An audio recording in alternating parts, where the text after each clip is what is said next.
Hello friends, welcome to our channel. இன்னைக்கு நம்ம சேனல்ல பார்க்கக்கூடிய வீடியோ என்ன அப்படினு பாத்தீங்கன்னா mesh current analysis. So previous வீடியோல வந்துட்டு நம்ம what are the various steps to follow or to calculate mesh current analysis அப்படினு பார்த்திருப்போம்.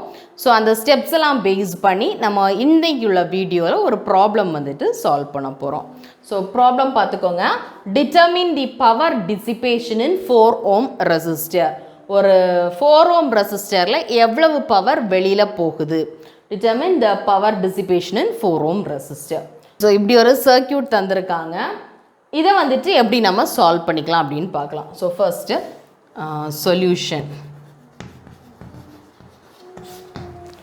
சொல்யூஷன் அப்படின்னு பார்த்தீங்கன்னா எகெயின் என்ன பண்ணுங்கள், இந்த டயக்ராம் வந்துட்டு ஒரு வாட்டி கூட ரீட்ரா பண்ணுங்கள். ஸோ ரீட்ரா பண்ணும்போது சார்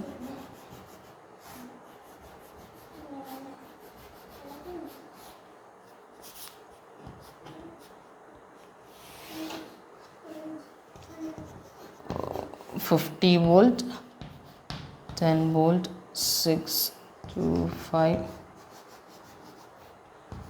3, இது வந்துட்டு 4. ஸோ இந்த மாதிரி ரீட்ரா பண்ணிக்கலாம். ரீட்ரா பண்ணிவிட்டு அடுத்தது என்ன பண்ணணும் அப்படின்னு பார்த்தீங்கன்னா find the total number of meshes, அதுதான் ஃபர்ஸ்ட் ஸ்டெப். ஸோ இதில் டோட்டல் நம்பர் ஆஃப் மெஷ் பார்த்துக்கலாம். அதாவது மெஷ் அப்படின்னு சொல்லும்போது ஒரு க்ளோஸ்ட் லூப், அந்த லூப்புக்குள்ளாடி வேறு எதுவுமே இருக்கக்கூடாது, சரியா? வேறு எந்த மெஷ்ஷுமே இருக்கக்கூடாது அப்படின்னு சொல்லும்போது 1, 2, 3 டோட்டலாக எனக்கு 3 மெஷஸ் இருக்குது. ஸோ அப்போது மெஷ் M ஈக்குவல் டு 3. அப்போ மெஷ் 3 அப்படின்னா எனக்கு டோட்டல் நம்பர் ஆஃப் இக்குவேஷனும் எப்படி இருக்கும், 3ஆக தான் இருக்கும், சரியா? ஓகே. ஸோ அடுத்த ஸ்டெப் என்ன அப்படின்னு பார்த்தீங்கன்னா நான் இந்த மெஷ்ஷுக்கெல்லாம் என்ன பண்ணிக்கலாம், நேம் கொடுத்துடலாம். இப்போ நேம் கொடுக்கும்போது இதில் A, B, C, D, E, F, G and H. So இந்த மாதிரி நான் இதுக்கு மெஷ்ஷுக்கு என்ன பண்ணிக்கலாம், நேம் கொடுத்துக்கலாம். ஸோ அடுத்த ஸ்டெப் என்ன அப்படின்னு பார்த்தீங்கன்னா நான் இதில் கரண்ட் ஃப்ளோ டைரக்ஷன் மார்க் பண்ணணும். ஸோ எப்போவுமே நம்ம ஒரு கரண்ட் ஃப்ளோ டைரக்ஷன் மார்க் பண்ணும்போது we will consider it as clockwise. So ஒரு clockwise-ஆக என்ன பண்ணலாம், கன்சிடர் பண்ணுவோம். ஸோ எப்போவுமே நம்ம வந்துட்டு ஒரு கரண்ட் டைரக்ஷன் ஃபாலோ பண்ணணும் அப்படின்னா we will consider it as clockwise. இப்போ இதில் ஸோ இது clockwise, இதையும் clockwise, இதையும் கிளாக்வைஸாக எடுத்துக்கலாம். இன்கேஸ் உங்கள் ப்ராப்ளம்லேயே டைரக்ஷன் மார்க் பண்ணியிருக்காங்க, ஃபார் எக்ஸாம்பிள் இந்த மாதிரி மார்க் பண்ணியிருக்காங்க அப்படின்னா என்ன பண்ணணும், we will take this, இந்த பர்டிகுலர் டைரக்ஷனை தான் என்ன யூஸ் பண்ணிக்கணும், சரியா? ஸோ அப்போ இதில் என்ன பண்ணிக்கலாம், I1, I2 and I3. So இந்த மாதிரி I1, I2, I3 என்ன பண்ணிக்கிறேன், நான் மார்க் பண்ணிக்கிறேன். ஸோ அடுத்த ஸ்டெப் என்ன அப்படின்னு பார்த்தீங்கன்னா இனி இதில் கிர்ச்சாஃப்ஸ் வோல்டேஜில் அப்ளை பண்ணிடலாம். அப்போ கிர்ச்சாஃப்ஸ் வோல்டேஜில் அப்ளை பண்ணும்போது apply KVL in mesh 1. So இந்த மெஷ் 1 அதாவது I1 எடுத்துருக்குறோம். ஸோ இது ப்ராக்கெட்டில் இதோட நேம் மார்க் பண்ணிக்கோங்க. அப்போ இதோட நேம் என்ன, A, B, G, H and again A. So இந்த A to A இப்படி இருந்தால் தான் இது ஒரு க்ளோஸ்ட் லூப் அப்படின்னு நம்ம சொல்ல முடியும். ஸோ இதில் KVL அப்ளை பண்ணுறேன் அப்படின்னா இதில் இக்குவேஷன் எப்படி இருக்கும் அப்படின்னு பார்த்தீங்கன்னா ஸோ இதில் -2 ப்ளஸ் போகுது. So consider it as 50. Okay. So 50 இது வோல்டேஜ், சரியா? ஸோ இந்த வோல்டேஜ் கிர்ச்சாஃப்ஸ் வோல்டேஜ் லா படி ஸோ நான் கொடுக்கக்கூடிய சோர்ஸ் வோல்டேஜ் எதுக்கு ஈக்குவலாக இருக்கும், இந்த பர்டிகுலர் இதில் இருக்கக்கூடிய இந்த லூப்பில் இருக்கக்கூடிய எல்லா வோல்டேஜுக்கும் ஈக்குவலாக இருக்கும். ஸோ 50 ஈக்குவல் டு ஸோ இதோட வோல்டேஜ் அப்படின்னு சொல்லும்போது V equal to I into R. So இதில் ஃப்ளோ ஆகக்கூடிய கரண்ட்டும் அந்த ரெசிஸ்டன்ஸோட வேல்யூவும், சரியா? So 50 equal to 5 into I1 plus இனி அடுத்தது இதை நோட் பண்ணிக்கோங்க, ஏன்னா இது கூட கம்பைனாக இருக்குது. ஸோ 3 இன்ட்டு இதில் வந்துட்டு 2 கரண்ட் ஃப்ளோ ஆகுது. ஸோ I1ம் ஃப்ளோ ஆகுது, I2வும் ஃப்ளோ ஆகுது. இப்போ இதில் எப்படி மார்க் பண்ணிக்கலாம்னா I1 இப்படியே சுற்றி இங்கே மேலே இருந்து இப்படி கீழே ஃப்ளோ ஆகும். சரியா? I2 எப்படி ஃப்ளோ ஆகும்? இந்த மாதிரி கீழே இருந்து மேலே ஃப்ளோ ஆகும். அப்போ ரெண்டுமே ஆப்போசிட் டைரக்ஷனில் ஃப்ளோ ஆகுறதுனால நான் எப்படி எடுத்துக்கலாம்? I1 மைனஸ் I2ன்னு எடுத்துக்கலாம். சரியா? ஸோ ஏன் I1 மைனஸ் I2 எடுக்கிறேன் அப்படின்னா I1 லூப் தான் நான் ஃபர்ஸ்ட் கன்சிடர் பண்ணுறேன். ஸோ I1 மைனஸ் I2ன்னு நான் எடுக்கிறேன். சரியா? ஓகே. ஸோ இதை இன்னும் பர்டிகுலராக சால்வ் பண்ணிடலாமா, சிம்பிளிஃபை பண்ணிடலாமா? So 50 equal to 5I1 plus 3I1 minus 3I2. So இதை இன்னும் சிம்பிளிஃபை பண்ணும்போது எப்படி இருக்கும்? 50 ஈக்குவல் டு 8I1 மைனஸ் 3I2ன்னு கிடைக்கும். So it is my equation 1. KVL first இதுக்கு அப்ளை பண்ணிட்டேன். இனி நான் என்ன பண்ணிக்கிறேன்? செகண்ட் மெஷ்ஷுக்கு அப்ளை பண்ணுறேன். ஸோ செகண்ட் மெஷ் பார்த்தீங்கன்னா KVL in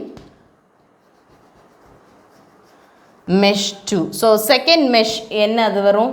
B C F G B. So B C F G and again B. சரியா? ஓகே. ஸோ இதில் நோட் பண்ணும்போது எனக்கு இதில் வோல்டேஜ் சோர்ஸ் எதுவுமே இல்லை. ஸோ அதனால் நான் இதை எப்படி கன்சிடர் பண்ணிக்கணும்?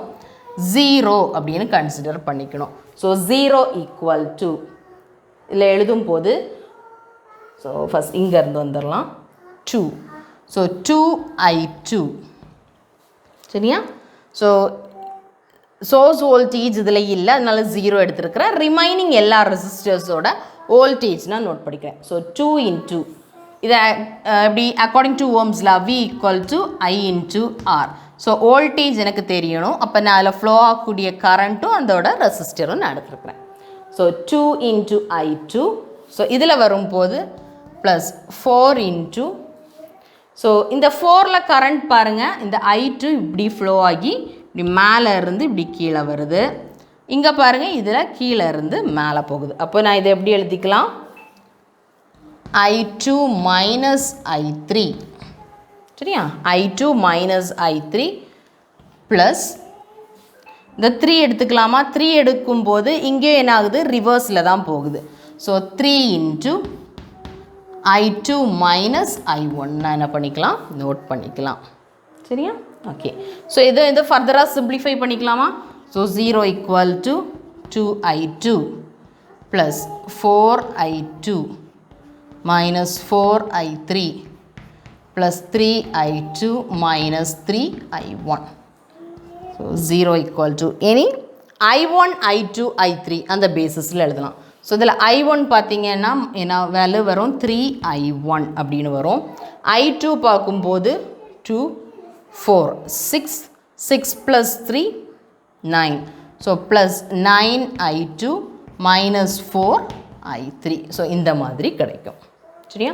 And mark it as equation 2. So first equation கிடச்சிடுச்சு, செகண்ட் இக்குவேஷன் கிடச்சிடுச்சு. ஸோ அடுத்ததாக என்ன பண்ணிக்கலாம்? தேர்ட் லூப்பில் கன்சிடர் பண்ணுங்கள். So KVL in mesh 3. So third mesh எழுதும்போது என்னென்ன எழுதுவலாம்? அதில் CDEF again C. CDEF and again C. So இதில் பாருங்கள், இதில் சோர்ஸ் வோல்டேஜ் தந்திருக்காங்க. ஸோ மைனஸ் 10 அப்படின்னு 10 அப்படின்னு தந்திருக்கிறாங்க. ஸோ இந்த கரண்ட் ஃப்ளோ பாருங்கள், இப்படி சுற்றி வந்து பாசிட்டிவ் டு நெகட்டிவ். ஸோ அதனால் அதை எப்படி எழுதிக்கலாம்? மைனஸ் 10 அப்படின்னு மார்க் பண்ணிக்கலாம்.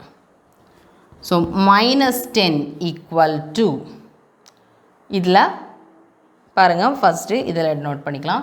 ஸோ 6I3 ப்ளஸ் இந்த 4 பாருங்கள், 4 ரெண்டுமே ஷேர் ஆகும், ஆப்போசிட் டைரக்ஷனில் ஃப்ளோ ஆகுது.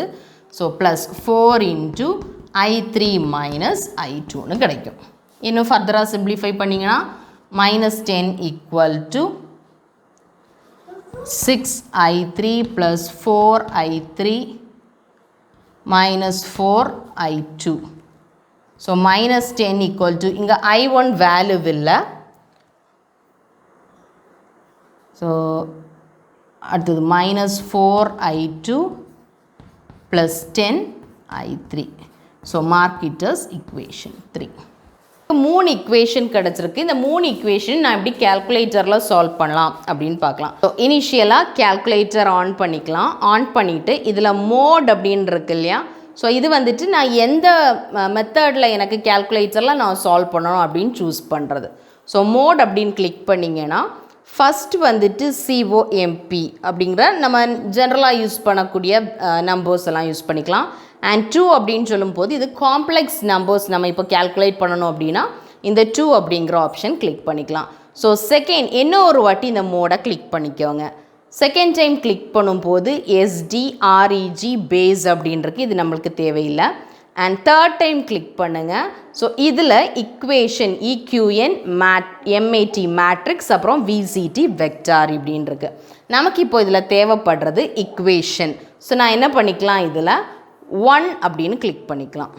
சரியா, இக்குவேஷன் அப்படின்னு கிளிக் பண்ணிட்டேன். ஸோ 1 கிளிக் பண்ணேன். இப்போ எனக்கு என்ன வந்திருக்கு, அன்னோன்ஸ் வந்திருக்குது. சரியா, அன்னோன்ஸ் 2 or 3 அப்படின்னு கேட்குது. ஸோ இந்த அன்னோன் அப்படின்னு சொல்லும்போது நான் என்னோட இக்குவேஷனில் எத்தனை வேல்யூ நான் ஃபைண்ட் அவுட் பண்ணணும். சரியா, அப்போ எனக்கு நம்ம ஃபைண்ட் அவுட் பண்ண இக்குவேஷனில் I1 I2 I3 என்ன ஃபைண்ட் அவுட் பண்ணணும், 3 வேல்யூ ஃபைண்ட் அவுட் பண்ணணும். ஸோ நான் என்ன பண்ணிக்கலாம், இதில் 3 கிளிக் பண்ணிக்கலாம். ஓகே ஸோ 3 கிளிக் பண்ணிட்டேன் அப்படின்னா ஸோ 3 கிளிக் பண்ணிட்டேன். 3 கிளிக் பண்ணோன்னே A1 அப்படின்னு கேட்குது. ஃபஸ்ட் ஈக்குவேஷன் ஃபஸ்ட் டைப் பண்ணிடலாம், அப்புறமா second equation, third equation. So A1 அப்படின்னு சொல்லும்போது இதில் என்னோட ஃபர்ஸ்ட் ஈக்குவேஷனில் இருக்கக்கூடிய I1 வேல்யூ, ஸோ அது என்ன 8 ஈக்குவல் டு கொடுத்துக்கிறேன். இனி B1 அப்படின்னு சொல்லும்போது I2 value, so -3. And C1 அப்படின்னு சொல்லும்போது I3 வேல்யூ, எனக்கு I3 இல்லை, ஸோ அதனால் நான் என்ன பண்ணிக்கிறேன் 0 கொடுத்துக்கிறேன். இனி D1 அப்படின்னு சொல்லும்போது அந்த வோல்டேஜோட வேல்யூ, ஸோ அது என்ன 50 ஈக்குவல் டு கொடுத்துக்கிறேன். சரியா, ஸோ ஃபர்ஸ்ட் ஈக்குவேஷன் டைப் பண்ணி முடிஞ்சு. இனி நான் என்னோட செகண்ட் ஈக்குவேஷன் டைப் பண்ணுறேன். ஸோ செகண்ட் ஈக்குவேஷனில் பாருங்கள், A2 அப்படின்னு சொல்லும்போது -3, B2 9 and C2 -4, D2 again 0. So அடுத்தது தேர்ட் ஈக்குவேஷன் A3 அப்படின்னு சொல்லும்போது தேர்ட் ஈக்குவேஷன். ஸோ இதில் I1 வேல்யூ இல்லை, அதனால் 0, I2 value -4, I3 value 10 and அப்புறமா அந்த வோல்டேஜ் வேல்யூ -10. ஸோ இதெல்லாம் கொடுத்துட்டு நான் ஈக்குவல் டு கொடுத்துட்டேன் அப்படின்னா என்னோட XYZ அப்படின்னு 3 வேல்யூ கிடைக்கும். ஸோ X அப்படின்னு ரெப்ரசன்ட் பண்ணுறது என்னோட I1 வேல்யூ, Y அப்படின்னு சொல்லும்போது என்னோட I2 வேல்யூ அண்ட் Z அப்படின்னு சொல்லும்போது I3 வேல்யூ. I1 வேல்யூ என்ன அப்படின்னு பார்த்தீங்கன்னா 7.1314 ஆம்பியர் அண்ட் I2 வேல்யூ பார்த்தீங்க அப்படின்னா 2.3505 ஆம்பியர் அண்ட் I3 வேல்யூ பார்த்தீங்க அப்படின்னா -0.0597 ஆம்பியர். ஸோ இந்த மாதிரி எனக்கு I1 I2 I3 3 வேல்யூ கிடச்சிருக்குது. ஸோ என்னோட ப்ராப்ளம் என்ன அப்படின்னு பார்த்தீங்கன்னா determine the power dissipation in 4 ohm resistor அப்படின்னு கேட்டிருக்காங்க. ஸோ அந்த 4 ohm ரெசிஸ்டர் எங்கே இருக்குது, இந்த இருக்குது 4 ohm ரெசிஸ்டர். ஸோ இந்த 4 ohm ரெசிஸ்டரில் எனக்கு என்னென்ன கரண்ட் ஃப்ளோ ஆகுது அப்படின்னு பாருங்கள். ஸோ I2 கரண்ட்டும் I3 கரண்ட்டும் என்ன ஆகுது, ஃப்ளோ ஆகுது. ஸோ இதை என்ன பண்ணிக்கலாம்,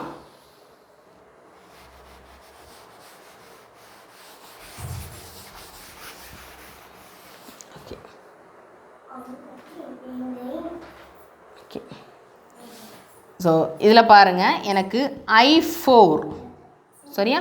ஸோ இந்த 4 ohm ரெசிஸ்டரில் எவ்வளவு கரண்ட் ஃப்ளோ ஆகுது அப்படின்னு எனக்கு பார்க்கணும். ஸோ இந்த 4 ohm ரெசிஸ்டரில் என்னென்ன கரண்ட் ஃப்ளோ ஆகுதுன்னு பாருங்கள். I2 I3 ரெண்டுமே ஃப்ளோ ஆகுது. ஸோ இதில் நான் எடுக்கும்போது எப்படி எடுக்கலாம், இதை வந்துட்டு I2 மைனஸ் I3ன்னு எடுத்துக்கிறேன். ஸோ I2 மைனஸ் I3ன்னு எடுத்துக்கிறேன். சரியா, ஸோ இதில் I2 வேல்யூ வேணும் எனக்கு 2.3505ன்னு எடுத்துக்கிறேன். அண்ட் I3 வேல்யூ என்ன பாருங்கள், -0.0597 அப்படின்னு எடுத்துக்கிறேன். ஸோ இதோட வேல்யூ எப்படி இருக்கும்னா 2.4102 ampere. இந்த I4 ohm current through the 4 ohm resistor வந்துட்டு பார்த்தீங்கன்னா 2.4102 ampere. சரியா? ஓகே, கரண்ட் கிடச்சிடுச்சு. இனி ஃபைனலாக என்ன ஃபைண்ட் அவுட் பண்ணணும் நம்மளுக்கு இதில்? Power dissipation. எவ்வளவு பவர் டிசிபேட் ஆகுது? அப்போ பவர் டிசிபேஷன் அதோட ஃபார்முலா பார்த்தீங்க அப்படின்னா